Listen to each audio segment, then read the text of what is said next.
Então, olha, gente, estou aqui com a Rachel Maia, que para mim, Rachel, você é um super exemplo. Assim, você tem 30 anos de carreira, né? Você já trabalhou em várias grandes empresas dentro do mundo corporativo. Então, você é uma mulher bem-sucedida dentro de um segmento muito específico, muito machista, eu imagino, né? Por várias razões. Você é uma mulher negra brasileira. Por várias razões. Né? A gente sabe disso. E você é super bem-sucedida, foi eleita agora em 2020 uma das mulheres mais poderosas do mundo. Isso tudo graças ao seu talento e ao seu desempenho, né? Olha que bacana, que puta exemplo maravilhoso.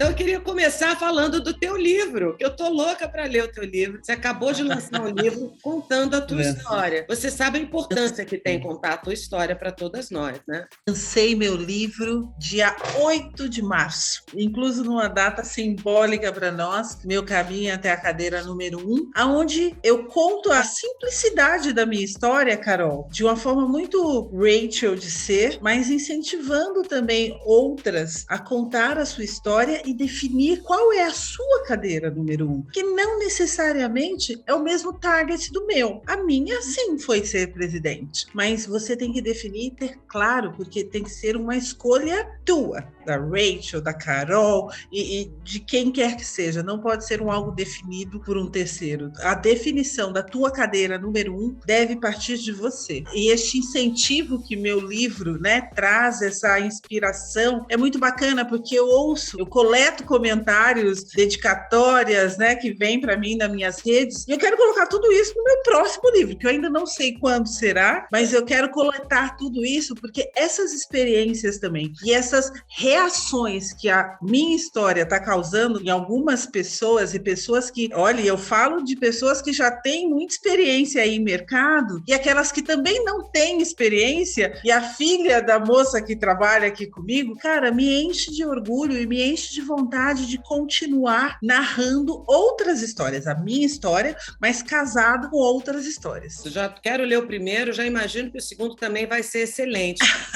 Eu vi as palestras que você faz, os temas que você escolhe, são todas muito motivacionais, são todas muito inspiradoras, né? E a gente vai chegar a falar sobre isso porque eu acho que uma das grandes, para mim, uma das coisas mais interessantes hoje em dia, poder de comunicação, como a gente consegue estimular o outro, principalmente no ambiente de trabalho, para que a gente tenha o melhor resultado para o outro e para nós mesmos. E você tem isso, né? Você já escolhe temas que são muito interessantes e que todos têm a ver também com amor próprio. Eu acho que ninguém é bem-sucedido se não tiver amor próprio. Isso tem a ver com o que você acabou de dizer. Eu quero escolher qual é a minha cadeira número 1, né?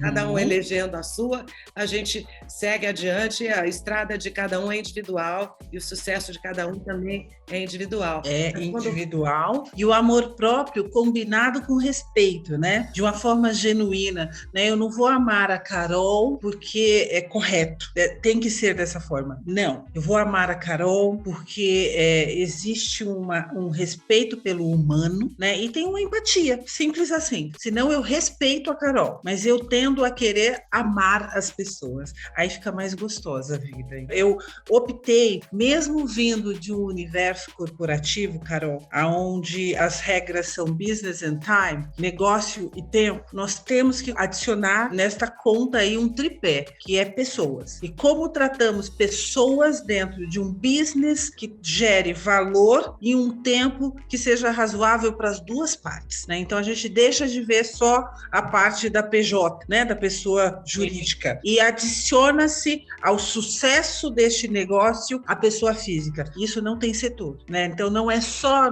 na indústria, no comércio, são em todos os setores. Enquanto não tivermos não dermos o real valor a este tripé que adiciona pessoas, o people and time, fica difícil. Então nós temos que hoje provocar as pessoas que esse soft skill, né, que antes não estava contemplado também na responsabilidade do líder, seja exercitado todos os dias. Eu acho muito legal isso que você está falando, porque você demonstra, né, que hoje em dia o mundo corporativo entende que é fundamental investir em matéria humana. Na verdade, Carol, se você me permitir fazer uma pequena adequação à sua sentença, hoje o mercado corporativo precisa entender, né, que este fator fator humano deve fazer parte do negócio. Não significa necessariamente que já entende, mas está num processo de compreensão. E não é fácil, porque nós somos cobrados, né? Eu falo como a presidente agora, uma executiva, nós somos cobrados por resultado. Então, todo momento vem cobrança de resultado. E como isso fica dentro de um processo que você tem que compartilhar valor, né? Então, não basta simplesmente ter o resultado. O resultado tem que agregar valor ao ecossistema que você está contido. E isto não é tão simples que aconteça, porque culturalmente falando, nas escolas nunca disseram isso para nós. Disseram que nós tínhamos que aprender a conta. Na escola, nunca se ensinou essa responsabilidade social que você tem com o diverso, com a pluralização, com o inclusivo. Nem em casa, porque muitas vezes não era dito isso em casa, né? Existia um padrão, existia um referencial e era aquilo que nós tínhamos que seguir. Pois é, hoje é disruptivo. Você tem que desconstruir para poder começar a transformar. E você acha, Rachel, que essa sua visão, essa sua maneira de observar o que está em torno dentro do mundo corporativo, que é onde você atua, é uma das peças do seu grande êxito, porque é uma visão particular e uma visão inovadora, muito necessária, super atual, né? Mas eu concordo com você. Eu acho que o mundo corporativo ainda está caminhando para que isso seja completamente absorvido. E você tem essa visão, que eu acho que é uma visão bastante diferenciada. E deixa eu só fazer um parênteses, porque em função até do que você está dizendo, eu vendo aqui toda a sua formação, você fez Ciências Contábeis pela USP, depois você foi lá para Harvard fazer Negociação e Liderança, e depois você terminou sua formação lá na Victoria University, no Canadá, fazendo Gerenciamento Geral. Ou seja, você entende muito de números e com certeza de escalas, mas você fez uma formação que te mostrou como pensar, né? Porque ciências contábeis é como você vai pensar sobre a contabilidade, negociação e liderança é como você vai pensar para que você possa negociar e liderar, e o gerenciamento geral é a mesma coisa, ou seja, você já fez uma formação há 30 anos atrás, há 25 anos atrás, bem diferenciada da maioria das pessoas. Então, isso é seu. Sim, a minha formação me permitiu que eu fosse uma gestora estratégica. Em nenhum momento eu fiz uma formação para aprimorar o meu soft skills, para dizer quão importante pessoas eram no contexto. Mas eu sempre fui uma pessoa muito atenta, muito alerta ao contexto onde eu vivi. E eu tinha essa sensibilidade às pessoas que estavam no entorno. Eu tinha essa sensibilidade nos grandes líderes, por exemplo. Para mim hoje, não hoje, mas há uns 3 anos atrás, eu venho acompanhando o Mr. Larry, que é o CEO da BlackRock, de uma forma bem consistente, que é a maior corretora global. O EBITDA dela é maior do que o nosso PIB. Então, e são pessoas que estão dando dicas de forma consistente de quão importante é o presidente, o CEO, o executivo, o C-level, prestar atenção nas pessoas. Se um cara que fez o que fez está dizendo para nós, está dando dicas que é importante prestar atenção nas pessoas, tem algum aprendizado ali que você tem que parar, refletir e entender o que ele está dizendo. Então, quando você para, reflete e entende que as pessoas são parte daquele elo que cria valor e aquele sistema, ele só vai ser completo quando um beneficiar o outro, faz todo sentido. E aí, quando você pensa dessa forma, você automaticamente pluraliza, porque aí você traz pessoas que pensam diferentes de você, mas ao mesmo tempo você respeita. Aí já é o perfil business, ao mesmo tempo você fala como faz sentido para o negócio aquele novo pensamento, que muitas vezes, é completamente inverso ao seu. E aí você tem que ter a capacidade de processar e fazer com que aquilo seja absorvido pela estratégia para que você possa inovar. Caso contrário, simples assim, você fica fora do jogo. E aí, o que você faz quando você trata estrategicamente de um business? Você quer fazer com que o business cresça. Então, ter essa sensibilidade também não é só um uma questão de se abrir para o novo, é uma questão de manter e continuar crescente o business, senão você vai andar lateralmente, em breve fechar. Da maneira como você está falando, me parece absolutamente claro. Eu gostaria que mais pessoas tivessem a mesma visão que você, se comportassem de acordo com essa visão, né? Que é uma visão mas posso te falar, Carol? É assim, eu compartilho, eu tenho alguns grupos, alguns pequenos grupos, e agora eu tenho o privilégio também, há 2 anos, eu tenho exercido a posição de conselheira administrativa. Então, eu tenho a possibilidade de compartilhar em alguns pequenos grupos de outras mulheres executivas que estão muito próximas a mim, há mais de 10, 15 anos, a presidente da Adidas, presidente da Swarovski, presidente da Twitter, presidente do Facebook, da Microsoft, do Google, a vice-presidente de Santander, são mulheres executivas que estão muito próximas. Eu tenho esse pequeno grupo de umas 15, 20 mulheres, onde nós temos essa troca, interagimos de uma forma muito viva e dinâmica, né? Onde nós entendemos que o meu ponto de vista era este e o que vocês acham. E aí nós recebemos feedback. E esses feedbacks nos permitem aprimorar. Então, quando a gente está fazendo isso nesses pequenos sistemas, né? Nesses pequenos ecossistemas que criamos, automaticamente nós reverberamos. E é isso que tem acontecido. E isso também tem acontecido em conselhos e comitês. Quando nós compartilhamos este novo pensamento disruptivo, aonde os investidores estão forçando, muitas vezes não entendem, mas estão forçando uma mudança, e você tem que ser a protagonista daquela mudança, você não pode ficar só para você. Você tem que compartilhar essa informação. E é isso que tem sido a minha responsabilidade, Carol. E você acha, Rachel, que o fato de serem mulheres, por exemplo, você mencionou um grupo só de mulheres, as mulheres já se posicionam de uma maneira diferenciada? Você pode falar isso como talvez só essas mulheres do seu grupo poderiam dizer com tanta propriedade, né?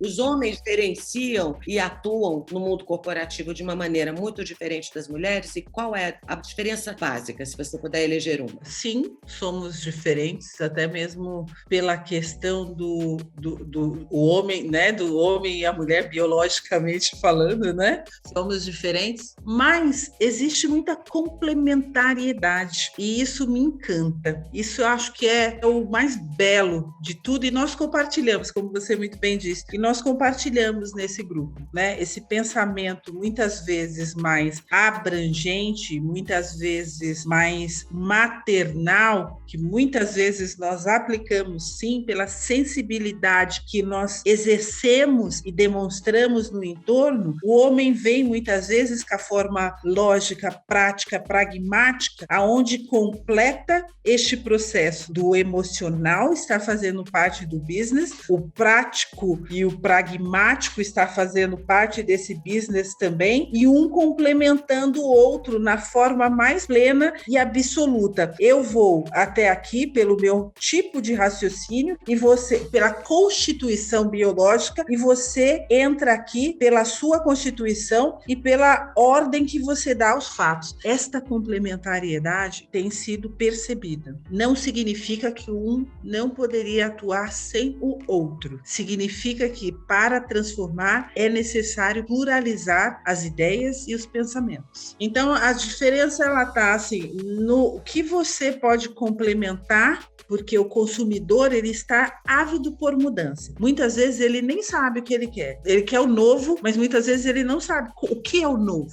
o que é a demanda do novo. Mas ele sabe que você está ali para oferecer tal. E às vezes você está num ciclo tão vicioso que você acha que já está oferecendo o perfeito. E este perfeito já não é mais o que está sendo demandado pelo mercado. E aí você tem que fazer um refresh. Aí você tem que, né, trazer o plural para esse contexto. E se você não fizer isso e não oferecer isso para o consumidor, que seja um B2B, um B2C, ele vai migrar como um bando de pássaros para aquele concorrente teu que entendeu, percebeu e colocou ali para o consumidor aproveitar. O tempo todo você tem que estar ligado no seu consumidor, você tem que estar prestando atenção no seu consumidor. Sem essa conexão, o business não evolui, não anda. Isso em qualquer lugar do mundo, porque você trabalhou, né, em várias empresas. Você começou na 7-Eleven, depois você foi para a farmacêutica Novartis, depois você para Tiffany's & Co, fez um trabalho brilhante na Tiffany's & Co. Também você foi na Pandora, agora você está na Lacoste, e a Lacoste cresceu muito desde a sua entrada como CEO da Lacoste.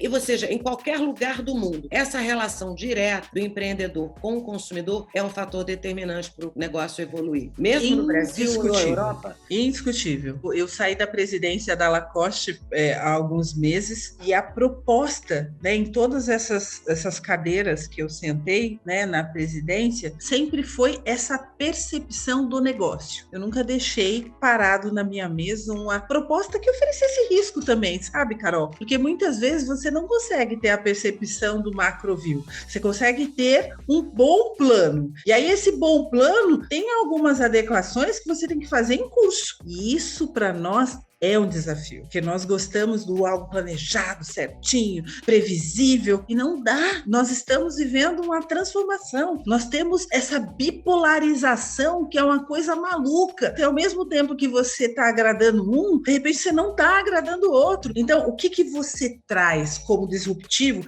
que nem sempre vai agradar, mas que você assume, que nem sempre você vai agradar. E está tudo bem, faz parte do processo de crescimento. E essas escolhas são as suas escolhas, são aquilo que vai fortalecer a tua base. E Rachel, agora no meio dessa pandemia, o mundo inteiro virou de pernas para o ar, o mundo corporativo também está meio perdido, nós todos estamos, com certeza, muito corporativo também. O que você acha, o que a gente pode esperar para os próximos anos? Eu vejo um pouco mais de independência num processo, se é que nós podemos dizer alguma coisa boa desse momento pandêmico, mas essa independência de não ter a necessidade de estar na mesma plataforma, no mesmo espaço físico para ser tão produtivo ou mais, isso é muito bom, porque aí você gera oportunidades aonde é factível. No caso, nós, mulheres, dar uma atenção diferenciada quando você tem filhos e ao mesmo tempo está ali praticando, ou você que tem uma demanda especial em casa.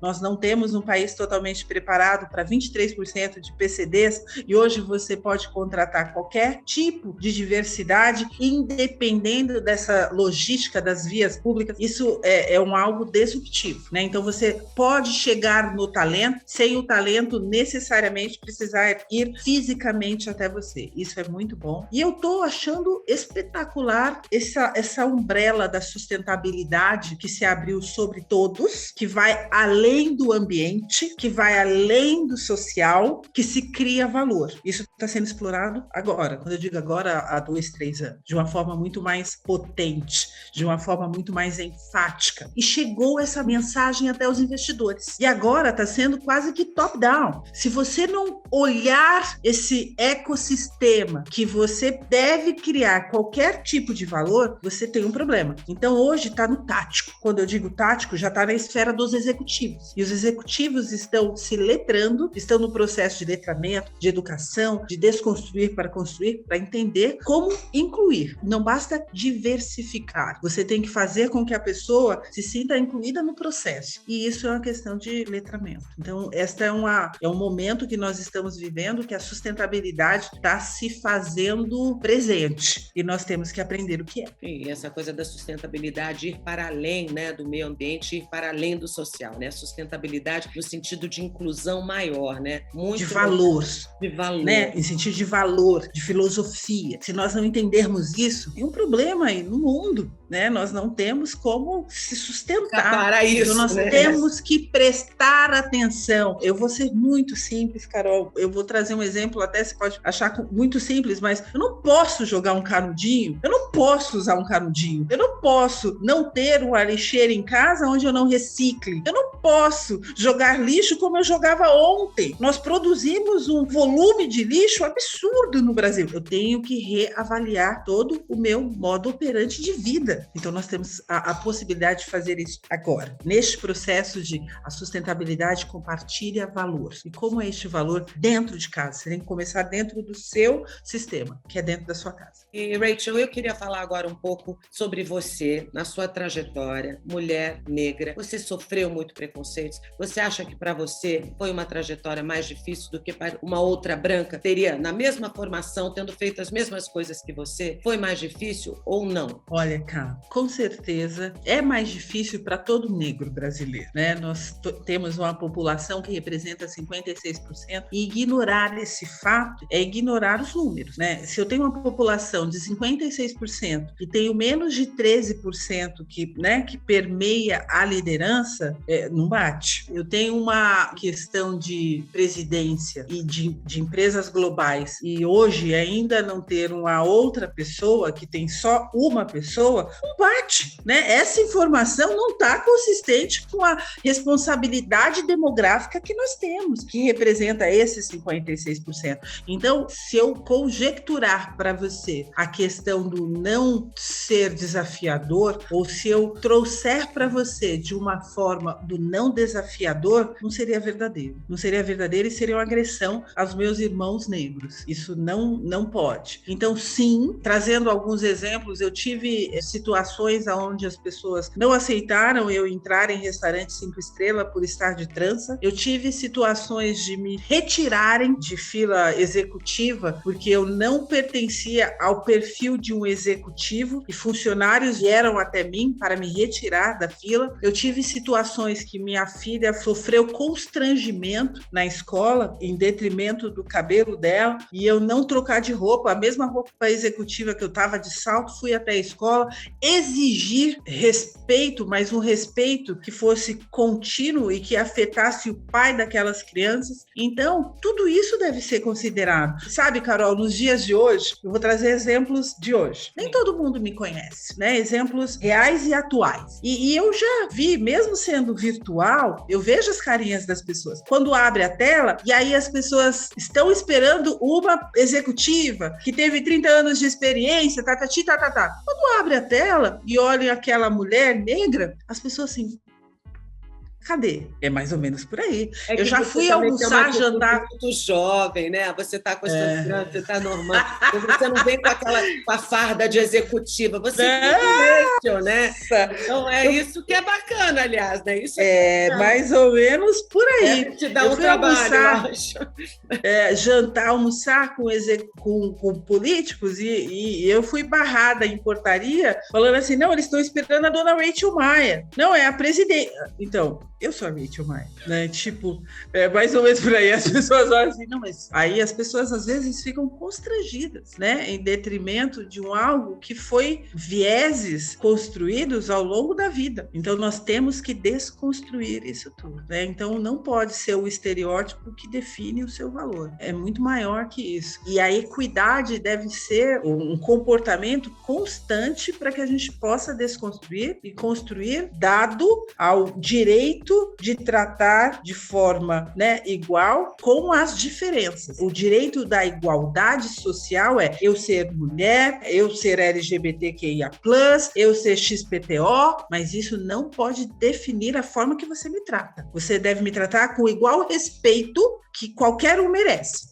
respeitando suas diferenças. Claro. Porque a gente deve celebrar as diferenças e tratar de forma desigual em detrimento da diferença não é correto, né? Nós somos minorizados, nós não somos a minoria. Isso deve ser discutido. O porquê minorizado e não minoria? Primeiro, nós não representamos a minoria. 56% não representa a minoria. E segundo, eu acho que é super importante, nós somos um povo escravizado. Eu não descendo de escravos, eu descendo de reis e rainhas, né? Quando você, né, a gente está tratando de uma pergunta que você me fez sobre a minha negritude, sobre a minha pele retinta. E isso tudo deve ser enaltecido. Então, tudo isso eu vou trazer porque eu tenho dados e fatos históricos que eu vou lá e leio o tempo todo. Eu vou lá e ouço Lélia Gonzalez, eu vou lá e leio o livro da Angela Davis, eu vou lá e quero saber mais da Michelle, através de leitura, para saber como essas mulheres se posicionaram, para saber como essas mulheres lidaram com situações tão difíceis a que eu passei, ou mais. Mas isso não pode ser só a parte ruim da história. Pelo contrário, isso tudo fez com que eu visse o copo meio cheio. Isso tudo foi alavanca para que eu pudesse querer o next step. E, sabe, subir o próximo degrau. E mesmo que, olha, mas o próximo degrau não te pertence. Então, quem disse isso? Quem definiu isso? Eu que defino, eu bato no meu peito e falo, Onde não, está eu vou escrito definir. isso, né? Ir ou não ir. E se tiver escrito também, eu vou lá e vou escrever de novo. É simples assim, porque nós temos que definir o nosso lugar. E o nosso lugar de fala, você deve ter total potência na tua voz, trazer bem do fundo do teu ser e falar, este é o meu lugar. Eu defini estar aqui, e não mais você. Maravilhoso, Rachel, maravilhoso. Tudo isso que eu conheço conversando com Thaís Araújo, que é uma querida, que é uma menina linda, inteligente.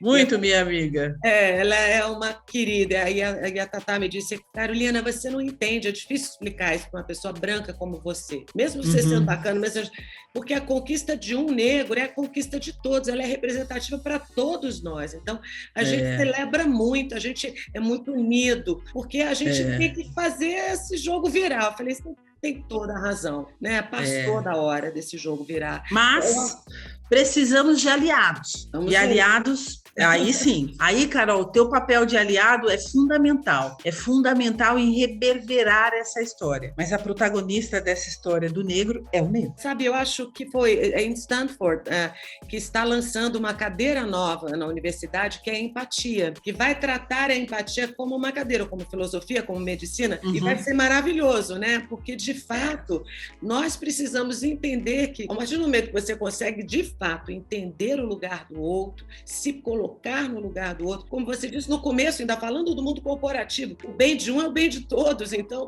a gente não pode pular essa etapa mais. Eu estou estudando esse tema que Stanford está lançando, né? Essa cadeira de empatia, porque demanda uma compreensão. O que essa cadeira traz? O que você pode reverberar de ensinamento? Porque Stanford tem lá, né, a sua referência. O que você pode reverberar de conhecimento para falar, os caras, eles estão fazendo, as pessoas ali estão fazendo. Por que não a gente não pode aprender? Por que em tudo eu tenho que inventar a roda? Por que não pegar essa boa ideia e aplicar? Eu acho que isso é muito bacana. E este momento que vivemos, nós vivemos sim, que as pessoas falam de ESG de manhã, de tarde, de noite, mas o respeito ao próximo, ele sempre existiu. Nós que criamos regras muitas vezes tortas, né, que não fizeram a coisa acontecer, como foi da abolição, né? Fizeram regras tortas, onde colocou um povo na rua, sem nenhum tipo de ação afirmativa, e criou-se toda essa pobreza, né? E essa pobreza de um povo que não pediu para vir. Pelo contrário, ele foi lá,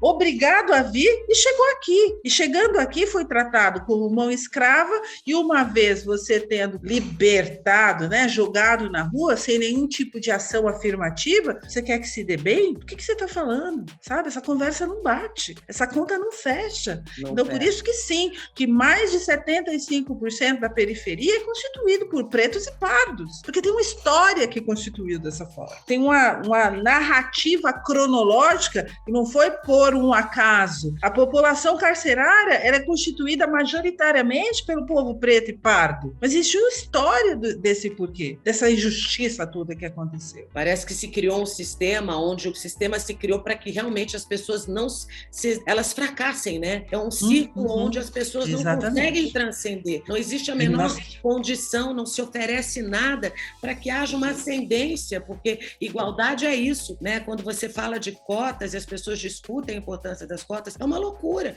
Temos que ter cotas, porque se vivêssemos numa sociedade onde tudo fosse igual e as oportunidades de fato fossem as mesmas para todos, tudo bem, não precisaria, mas não é a nossa realidade. Não é o nosso caso, não é. Nós completamente diferente, desigual, que trata as pessoas de formas diferentes, né? Nós precisamos de cotas como um processo transitório, sim, porque caso contrário nós vamos demorar séculos e nós não temos mais esse tempo. Não, tem que correr, né? Também. Vamos correr. E qual conselho você daria para uma jovem que está começando, que saiu da faculdade, que quer ser uma empreendedora? Qual é o seu conselho para alguém que está começando agora, que quer empreender? Normalmente nas palestras ou nas mentorias que eu dou, eu normalmente falo para as pessoas, eu não sou boa de conselho não, eu sou boa de prática. Eu não gosto de ficar dando conselho, então a minha prática foi ler muito, arriscar muito, ser muito curiosa, procurar conversar com as pessoas, é imprescindível. Eu sei tudo, sou onipotente, onisciente, não preciso de nada. Não, se coloque no papel de aprendizado. E conhecimento é poder. Ninguém te tira. Queria que você falasse um pouco do seu projeto Capacita-me, que é super bacana, né? É uma coisa que você prepara pessoas para que elas sejam absorvidas no mercado de trabalho, inclusive gerando, né, e criando emprego para essas pessoas. Então, conta para a gente um pouco do projeto. Capacita-me, ele nasceu aproximadamente há uns 5 anos atrás, onde meu sonho era fomentar a educação e, através da educação, gerar oportunidades. De que forma? Fazendo com que eu fosse uma ponte para essas pessoas, usando o meu networking, os meus contatos, para pedir emprego, literalmente para essas pessoas. Tirando pessoas das periferias, né? Então, pego, consulto, trato com associações, nós engajamos, fazemos cursos. Esse primeiro semestre nós tivemos 6 cursos e estes cursandos, esses capacitandos, nós levamos até as empresas. Nós distribuímos, através do networking, currículos deles e aí a gente faz essa fomentação. Neste momento, além de educar e empregar, nós também estamos distribuindo cestas, porque não tem educação quando a barriga está doendo de tanta fome. Então, a gente adicionou a este projeto social a parte do levar também o alimento básico, claro, o alimento e a parte de higiene, mas para que a gente possa continuar fomentando e não fazer com que ele desista em detrimento dessa dificuldade social de mais de 23 milhões de brasileiros desempregados, mas fazer com que eles acreditem que é possível. Nós podemos virar através do empreendedorismo também, através de novas ações e através do arriscar, né? Hoje não está dando nesta profissão, nessa forma, arrisque em outra forma, tente outras oportunidades, até aquilo que você desejou, almejou, aparecer oportunidade. O que não pode ficar é parado. Então é isso que nós incentivamos no projeto Capacita. Educação, empregabilidade e olhar ao próximo. Maravilhoso o projeto. É uma nova visão também, né, de você fazer um projeto de empreendedorismo social, porque antigamente as pessoas falavam de filantropia. Você ia lá, dava um dinheiro para uma instituição e ia embora. Você não sabia o que acontecia. Sim, é uma maneira muito mais bacana de se pensar sobre isso. Eu vou te dar a estrutura, mas eu vou te ajudar a chegar até lá. Você a gente cobra, tá? A gente fica ali, ó, cobrando. A gente cobra as associações. A gente deu 100 cestas básicas, você tem que me trazer 10 jovens. Você tem que trazer 10 inscritos acima de 18 anos e assim a gente faz. Muito bacana, Rachel. Olha, muitíssimo obrigada, viu? Queria te agradecer demais a sua conversa aqui no She's the Boss. Você é super o perfil da She's the Boss, assim, né? Ainda tem todo o lado humano, que eu acho que para mim é uma das coisas mais importantes e que eu me orgulho de dizer, assim, das pessoas que eu tenho conversado, que todas são mulheres muito bacanas, que cresceram, mas que não perderam a ética, sabe? E nem o amor próprio no meio dessa trajetória. Você ser quem você é, ser tão bem-sucedida quanto você é, ter sua família e seguir, sabe? Querendo espalhar teu conhecimento, dividir a tua trajetória com as pessoas todas. Isso é maravilhoso. Eu só tenho a agradecer, te agradecer de novo. Muito obrigada. Dividir para somar, né, Carol? Não é? É isso aí. Muitíssimo Um obrigada. beijo. Um beijo grande.